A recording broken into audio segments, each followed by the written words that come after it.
Hello guys, ഞാനിവിടെ Alto 800-ൻ്റെ ഡോറിൻ്റെ handle ഒടിഞ്ഞു. അപ്പോൾ ഞാനത് മാറ്റാനുള്ള പരിപാടിയിലാണ്. ഇതാണ് നമ്മുടെ ഒടിഞ്ഞ ഭാഗം. പിന്നെ ഒന്ന് പരീക്ഷിച്ച് നോക്കാമെന്ന് വിചാരിച്ചിട്ടാണ് നമ്മളിത് ചെയ്യണത്. ഈ സ്ക്രൂവും ഇവിടുത്തെ ലിവർ ഞാനിപ്പോൾ ഊരിയെടുത്തു.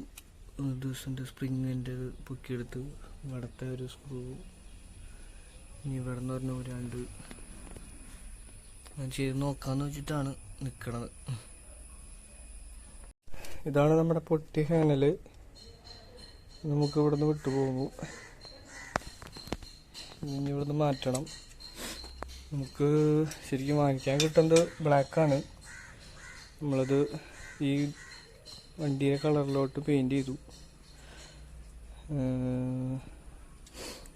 അത്യാവശ്യം കുഴപ്പമില്ലാത്ത രീതിയിൽ മാച്ചായിട്ട് കിട്ടിയിട്ടുണ്ട്.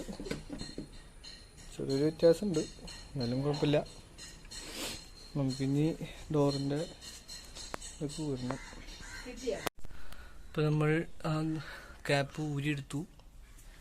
ഇതാണ് ഇതിൻ്റെ ഉൾവശം വരുന്നത്. ഇതിൻ്റെ ഉള്ളിലാണ് നമ്മുടെ ഇത് പൊട്ടിപ്പോയിരിക്കുന്നത്.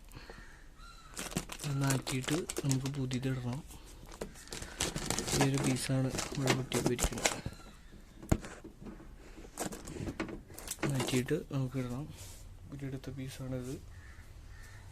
ഇതൊക്കെയാണ് നമ്മുടെ ഉരിയെടുത്ത ഐറ്റംസുകൾ. കുറച്ച് ലോക്കുകളുണ്ട്. നമുക്കിവിടെ ഇവിടെയൊക്കെ ആയിട്ട് ഓരോ ലോക്കുകളുണ്ട്.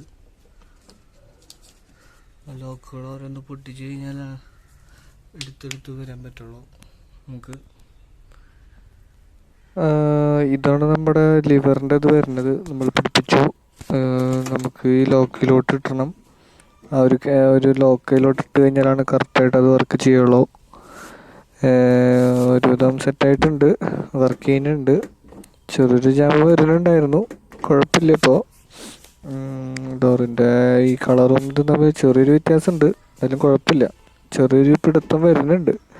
അത് ഇനി വർക്ക് ചെയ്ത് റെഡി ആവുമെന്ന് വിചാരിക്കുന്നുണ്ട്. അടിയിൽ ചെറിയൊരു സൈസ് വ്യത്യാസം കാണിക്കുന്നുണ്ട്. ഇനി അത് അറിഞ്ഞ് ക്ലിയർ ആവേണ്ടതാണ്. ഇനി ഇതിൻ്റെ ലോക്കുകളൊക്കെ ഇനി കറക്റ്റായിട്ട് ഇട്ട് ഇനി ക്ലോസ് ചെയ്യാൻ വേണ്ടു. നമുക്കിനി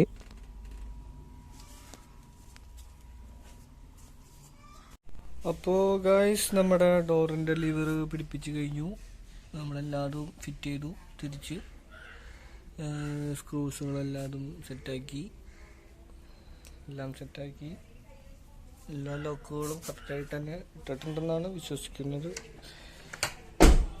നമ്മൾ വലിയ വ്യത്യാസം തോന്നുന്നില്ല.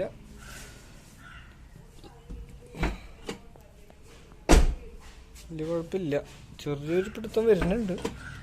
ഓട്ടോമാറ്റിക്കായിട്ട് അങ്ങോട്ട് ഫുള്ളായിട്ട് പോകാത്ത മാതിരി ചില സമയത്ത് കാണിക്കുന്നുണ്ട്. ചെറിയൊരു വലിപ്പ വ്യത്യാസം തോന്നുന്നുണ്ട്, അറിയില്ല. എന്തുകൊണ്ടും കുഴപ്പമില്ല, സംഭവം സെറ്റായിട്ടുണ്ട്. അപ്പോൾ നമ്മുടെ പരീക്ഷണം ഓക്കെ ആയി. അപ്പോൾ അങ്ങനെ ഓക്കെ ബൈസ്, താങ്ക് യു.